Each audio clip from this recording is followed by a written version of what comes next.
Hello दोस्तों, कैसे आप लोग। आज मैं बात करने वाला हूँ कि एक रिटेल फार्मेसी में क्या क्या पोस्ट के लोग के लिए जॉब रहती है और उनकी सैलरी कितनी होती है, उनकी क्वालिफ़िकेशन क्या चाहिए रहता है और उनका प्रमोशन कैसे होता है, उनका वर्क क्या क्या होता है। तो मैं आप सब अच्छे से बात करने वाला हूँ, तो आप लोग पूरी वीडियो देखना और वीडियो को एक लाइक कर देना दोस्त। ठीक है, चलिए मैं वीडियो स्टार्ट करता हूँ जल्दी से। तो मैं पहली बात करूँगा ट्रेनी की।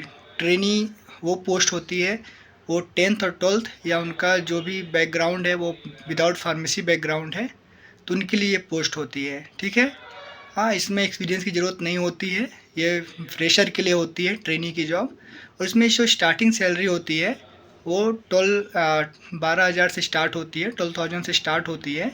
ठीक है, और इनमें काम क्या होता है, इनमें काम होता है ट्रेनी की कि आप ऑडिट करेंगे स्टोर में ऑडिट मतलब ये होता है कि कितना क्वांटिटी कंप्यूटर में है या कितना क्वांटिटी सिस्टम में है, उतना ही क्वांटिटी फिजिकल में रहना चाहिए, ना आपके स्टोर में रहना चाहिए। ठीक है, उसको ऑडिट करते हैं, पेपर में निकाल के दिया जाता है आपको, आप उसको ऑडिट करते हैं। ठीक है, ऑडिट मतलब समझ गए आप कि एक पेपर में क्वांटिटी लिखा रहेगा जो सिस्टम में रहेगा और आपको जाकर फिजिकल चेक करना है। ठीक है, दूसरा काम होता है जो भी आइटम आता है बाहर से उनको चेक करना, उनको अरेंज करना।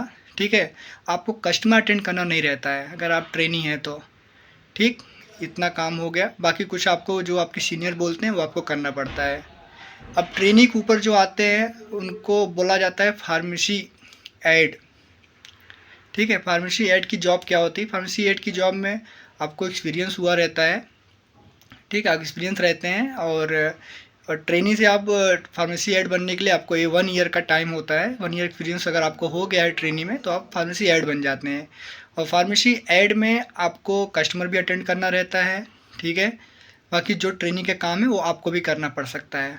ठीक है, आपको इसमें रिफ़िल रिमाइंडर भी ऐड हो जाता है। रिफ़िल रिमाइंडर मतलब ये होता है जिस कस्टमर की शुगर बीपी की दवाएं चल रही हैं, मतलब जो हमेशा चाहिए रहता है उनको दवा, तो उसमें सिस्टम में आ जाता है कि कितनी दवाएं उन्होंने कब ली है और उनको दवा कब उनकी ख़त्म हो रही है। 2 दिन पहले ही रिमाइंडर उनको करना रहता है कि सर आपकी दवा ख़त्म हो गई है और आप आके मेडिकल स्टोर में ले सकते हैं। तो रिफिल रिमाइंडर होता है, आपको ये कॉल भी करना पड़ सकता है। ठीक है, और जो इसकी सैलरी होती है वो आपको स्टार्टिंग 15,000 से हो जाती है। ठीक है, बेंगलोर में यहाँ पे 15,000 से स्टार्ट हो जाती है उनकी सैलरी। ठीक, अब उसके बाद आते हैं senior pharmacy aid. Senior pharmacy aid उनको कहा जाता है जिनके पास 3 से 4 साल का एक्सपीरियंस होता है, यानी कि जो pharmacy aid as a pharmacy aid उन्होंने 2 साल काम किया हो, तो फिर वो उनको सीनियर फार्मेसी एड की पोस्ट दे दी जाती है। ठीक है, इसके लिए वही सेम है, आपको 12th 10th या आपने बीए किया है, बीएससी किया है, जो भी किया है आप विदाउट, यानी कि आप विदाउट फार्मेसी बैकग्राउंड के उनको दी जाती है। इसमें सैलरी दोस्त 18,000 से स्टार्ट हो जाती है। ठीक है, 18,000 स्टार्ट हो जाती है, जितना आपको नॉलेज है उसके हिसाब से बढ़ती रहती है। ठीक है, तो ये आपका सीनियर फार्मेसी एड की हो गई जॉब। इनका काम क्या होता है, सेम जो फार्मेसी एड करता है वही इनका काम सीनियर फार्मेसी एड का होता है। इसमें एक काम ये जुड़ जाता है कि उनको स्टोर को भी देखना रहता है, यानी कि कितने कस्टमर आए, सेल कम हुआ तो उनको मीटिंग में लिया जाता है। ठीक है, सेल कैसे बढ़ाया जाए मार्केटिंग करने के लिए, ठीक है, फॉलोअप लेने के लिए, तो इनका एक काम थोड़ा ऐड हो जाता है। ठीक है, अब सीनियर फार्मेसी एड के बाद स्टोर इंचार्ज बनते हैं। स्टोर इंचार्ज मतलब जो स्टोर रहेगा, फार्मेसी रहेगा, वो आपके अंडर में चला जाता है। ठीक है, आपके नीचे pharmacy aid, senior pharmacy, trainee, तीनों भी आपके नीचे काम करेंगे। आप जो बोलेंगे वो वही काम करेंगे। ठीक है, इसमें आपके ऊपर सेल्स का प्रेशर रहता है। ठीक है, अब अगर आप स्टोर इंचार्ज हो जाते हैं तो आपको यहाँ पे सेल्स का प्रेशर हो जाता है, यानी कि जितना डेली सेल आपको कंपनी देती है करने के लिए उतना आपको डेली अचीव करना रहता है। ठीक है, बाकी सभी काम अगर कोई नहीं है तो आपको भी वो काम करना पड़ सकता है। सबकी ड्यूटी आपको चेंज करना पड़ेगा, कौन मॉर्निंग में आएगा, कौन इवनिंग में आएगा, कब किसका वीक ऑफ रहेगा। ठीक है, कब किसका लीव रहेगा, किसी का लीव अप्रूव नहीं हुआ तो आपको बात करना पड़ेगा। तो ये चीज़ें जो है स्टोर इंचार्ज की अंडर में आती हैं। अब स्टोर इंचार्ज की same qualification 10 12th BSc BA सभी वो सब बन सकते हैं। ठीक है, और इसमें एक एडवांटेज ये भी है कि अगर आप फार्मासिस्ट हैं तो आप भी ये स्टोर इंचार्ज बन जाते हैं। जो स्टोर इंचार्ज की जो पोस्ट होती है इसमें दोनों भी बन सकते हैं। ठीक, अब इसमें क्या होता है, आपकी जो सैलरी होती है वो 25,000 से स्टार्ट हो जाती है, ठीक है। स्टोर इंचार्ज की जो सैलरी होती है वो 25,000 से स्टार्ट होती है, ठीक है। और ये 25 से स्टार्ट होकर 30 तक भी जा सकती है, जैसा आपका एक्सपीरियंस हो, ठीक है। इसमें आपको एक्सेल भी आना चाहिए। जी हाँ दोस्त, एक्सेल तो मैं बोलूँगा अगर आप अभी कॉलेज पास आउट है तो आप एक्सेल अगर सीखे रहेंगे तो बहुत अच्छी बात है, नहीं तो आपको एक्सेल सीखना पड़ेगा स्टोर इंचार्ज के लिए, ठीक है। और अब मैं बात करता हूँ फार्मासिस्ट की। तो देखिए स्टोर में जो सबसे मेन पर्सन होता है वो फार्मासिस्ट ही होता है, ठीक है। उसके अंडर में ही पूरा मेडिकल चलता है, ठीक है। और फार्मासिस्ट की जो सैलरी होती है वो 18K से स्टार्ट हो जाती है बेंगलुरु जैसी जगहों पे। और उत्तर प्रदेश बिहार की बात करें तो 14,000 से लगभग स्टार्ट हो जाती है फार्मासिस्ट की सैलरी, ठीक है, एक अच्छी कंपनी में। और फार्मासिस्ट का काम आपको पता ही है, प्रिस्क्रिप्शन लेना, उसको पढ़ना, उसकी एज, उसकी मतलब क्या दवा लिखी है, क्या डोज है, वो सब आपको कस्टमर को एक्सप्लेन करना है कि दवाएं कब लेनी है, आपको देना है, ठीक है। आपको बिलिंग सॉफ्टवेयर अच्छे से आना चाहिए, आपको बिलिंग करना है, डॉक्टर नेम डालना है, ठीक है। आपको कस्टमर अटेंड करना रहता है, ठीक। तो ये आपका ओनली यही काम रहता है।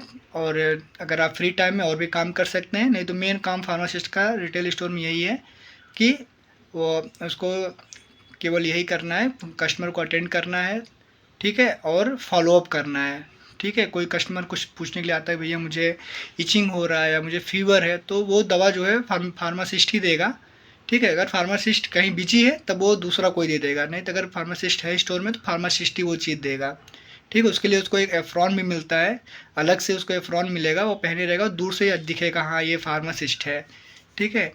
अब मैं बात करूँगा सुपरवाइज़र या एग्जीक्यूटिव की। जो देखिए सुपरवाइज़र आदमी तब बनता है जब उसको स्टोर इंचार्ज का 3 से 4 साल का एक्सपीरियंस हो, तो वो स्टोर इंचार्ज से सुपरवाइज़र प्रमोट होता है। और जो सुपरवाइज़र की जो सैलरी होती है वो स्टार्टिंग जो होती है 28,000 से स्टार्ट होती है, और अच्छी कंपनियों में 35-40 तक जाती है, ठीक है। तो इसके लिए क्वालिफ़िकेशन सेम है। अगर आपको एक्सपीरियंस है स्टोर इंचार्ज का 3 से 4 साल तो आप एजुकेटिव बन सकते हैं। आपको एक्सेल का अच्छा नॉलेज होना चाहिए और आपको इंग्लिश हिंदी अच्छे से आनी चाहिए। बाकी अब जिस स्टेट के में काम कर रहे हैं वहाँ की लोकल लैंग्वेज आपको आनी चाहिए। तो यहाँ तक आपको समझ में आ गया तो ठीक है। उनका वर्क क्या होता है, एक एग्जीक्यूटिव के अंडर में या एक सुपरवाइज़र के अंडर में कम से कम 8 से 10 स्टोर होता है। आपको 8-10 स्टोर में डेली मीटिंग रखना है, डेली टारगेट जो दिया रहता है 8-10 स्टोर का वो आपको अचीव करना है। वो कैसे करना है, आप सभी स्टोर इंचार्ज को कॉल करेंगे, फॉलो अप लेंगे सेल का सभी का। तो इस तरह से आपका ये काम होता है, ठीक है। आपको स्टोर स्टोर जाके विजिट करना है, देख रहे हैं अच्छे से काम कर रहे हैं कि नहीं, जो कंपनी का एसओपी है वो फॉलो हो रहा है कि नहीं। तो ये सब चीज़ें आप कुछ कंप्लेन आई है कस्टमर की तो सभी आपको रिसॉल्व करना है। हाँ, कुछ क्या ऑर्डर डाला है, मतलब मेडिसिन स्टोर में नहीं है, वो ऑर्डर डाल दिया है मॉर्निंग तो शाम तक वो देना है, उसको अप्रूवल करना है, मतलब ये सारी चीज़ें एक एजुकेटिव या सुपरवाइज़र के अंडर में आती है, ठीक है दोस्त। अब उसके ऊपर जो होता है पोस्ट होती है वो एरिया मैनेजर की होती है, ठीक है। एरिया मैनेजर की पोस्ट तब आपको मिलती है जब आपको ये एजुकेटिव या सुपरवाइज़र में आपको एक्सपीरियंस हो गया रहता है 4 से 5 साल का। 5 साल मिनिमम अगर आपको एक्सपीरियंस है तो आपको एरिया मैनेजर दे दिया जाता है। अब एरिया मैनेजर में क्वालिफिकेशन सेम ही रहती है, फार्मासिस्ट भी बन सकते हैं, 10 12 मतलब कोई इसमें ये नहीं है कि आपको आप फार्मासिस्ट ही बनेंगे, आप बीएससी बीए कुछ भी करेंगे, अगर आपको एक्सपीरियंस है एज एजुकेटिव का तो आप प्रमोट होके आप एरिया मैनेजर बन जाएंगे। एरिया मैनेजर का काम होता है जितने भी एजुकेटिव सुपरवाइज़र है उनको उनका फॉलोअप लेना, उनका क्या टारगेट दिया गया वो टारगेट कंप्लीट कराना, उनको बात करके कैसे करके कंप्लीट कराना है, ठीक है।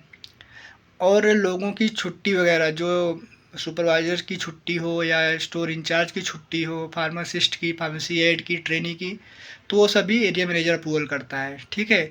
कुछ जगहों पे सुपरवाइज़र के हाथ में होता है, कुछ जगहों पे एरिया मैनेजर के हाथ में होता है, ठीक है। जो एरिया मैनेजर होता है उसके ऊपर जब आप जाएंगे तो उसके ऊपर होते हैं सीनियर एरिया मैनेजर जो कि जीएम के लेवल तक का काम करते हैं। उनका भी सेम काम होता है, वो जितने भी एरिया मैनेजर हैं उनका फॉलोअप लेते हैं, ठीक है। और वो मंथली कम से कम 1 से 2 बार स्टोर में विजिट भी करते हैं, ठीक है। और जो एरिया मैनेजर होते हैं वो 2 से 3 बार विजिट कर सकते हैं स्टोर को, और सुपरवाइज़र जो होता है वो उसको हफ्ते में एक बार नहीं तो 10 दिन में एक बार वो स्टोर को आके विजिट करके जाएगा। ठीक है। उसके बाद जीएम होता है। जीएम जो होता है सभी सीनियर एरिया मैनेजर हो गए या एरिया मैनेजर सबकी मीटिंग लेता है। क्या सेल का है, आगे क्या प्लान करना है, क्या कुछ नए ऑफ़र लाने हैं, तो सभी बातें जो है जीएम करता है। ठीक है। तो जीएम तक पहुंचने में कम से कम आपको 15 से 20 साल लग जाएगा अगर आप कंटिन्यू एक ही कंपनी में वर्क करते रहेंगे तो, या चेंज भी करते रहेंगे, अच्छा परफॉर्मेंस करेंगे तो आपको जीएम बनने के लिए 15 से 20 साल चाहिए रहता है। उससे 15 साल में भी आप बन सकते हैं अगर आपका अच्छा नॉलेज हो गया है। तो कितने लोग को 10 साल में भी बन गए हैं जीएम। तो बड़ी मुश्किल बात होती है जीएम बनना, लेकिन ये समझिएगा आपको कम से कम 10 से 15 साल एक ही कंपनी में काम करो तो आप जीएम बन जाओगे। अब देखिए जो सैलरी होती है जीएम की वो स्टार्टिंग होती है 45,000 से स्टार्ट हो जाती है जीएम की सैलरी। ठीक है। अब वो कितना भी जा सकता है, वो डिपेंड करता है कंपनी के ऊपर, उनका एरिया के ऊपर। और जो एरिया मैनेजर होते हैं उनकी जो सैलरी होती है वो 35,000 से स्टार्ट हो जाती है, वो कितना भी जा सकती है। और सीनियर एरिया मैनेजर की वो 40,000 से स्टार्ट हो जाती है। तो ये एक स्टोर लेवल का क्या क्या पोस्ट होती हैं, क्या क्या सैलरी होती हैं, क्या क्या क्वालिफ़िकेशन होती हैं, क्या क्या वर्क होते हैं, तो मैंने सब आपको बता दिया एक ही वीडियो में। तो आशा करता हूँ आप लोग लाइक ज़रूर करेंगे। ठीक है। आप वीडियो देखिए पूरा, लाइक करिए, समझिए रिटेल फार्मेसी क्या होती है, इसमें काम क्या होता है, सब कुछ आप अच्छे से देखिए समझिए और फिर रिटेल फील्ड ज्वाइन करिए। बहुत अच्छा कैरियर है रिटेल फील्ड में। मार्केटिंग से बहुत हटके है। ठीक है। काम मार्केटिंग का ही रहता है लेकिन बहुत हट के रहता है ना। आपको धूल मिट्टी में नहीं भागना है, ना कहीं आपको आना जाना है। आपको एक जगह स्टोर में करना है। 8 से 9 घंटे, 9 घंटे की ड्यूटी रहती है, 1 घंटे आपका ऑफ रहता है, 8 घंटे की ड्यूटी करनी रहती है। ठीक है। तो कुछ लोग मेरी बात से एग्री नहीं होंगे, तो डिपेंड करता है कि आप किस लोकेशन पे काम कर रहे हैं या किस कंपनी में काम कर रहे हैं। तो जो गवर्नमेंट की तरफ से वो 9 घंटे की ड्यूटी है, 1 घंटा आपका रेस्ट रहता है, 8 घंटे आपको ड्यूटी करना रहता है। एक ही स्टोर में जाना है, आराम से वर्क करके अपने घर पे जाना, ना कहीं आपको मार्केट में दौड़ना है ना कुछ करना है। तो ये बहुत अच्छी बात होती है रिटेल फील्ड की। ठीक है। और कितने लोगों ने अच्छी जॉब पाई है रिटेल फील्ड में, या अच्छे पैकेज भी मिलते हैं, ऐसा नहीं है कि। लेकिन आपको मेहनत करना होगा, एक ही कंपनी में रुक के आपको अच्छे से काम करना होगा। ठीक है दोस्त, तो मैं ये वीडियो यहीं पे बंद करता हूँ। आशा करता हूँ आपको मेरी बात समझ में आ रहेगी। कुछ भी दिक्कत है मुझे कमेंट बॉक्स में करिए, नहीं तो मेरे नंबर पे मुझे व्हाट्सअप भी कर सकते हैं, मैं नंबर दे दूँगा अपना, कुछ भी आपको दिक्कत है तो। चलिए मिलता हूँ फिर मैं अगले वीडियो में, तब तक के लिए बाय।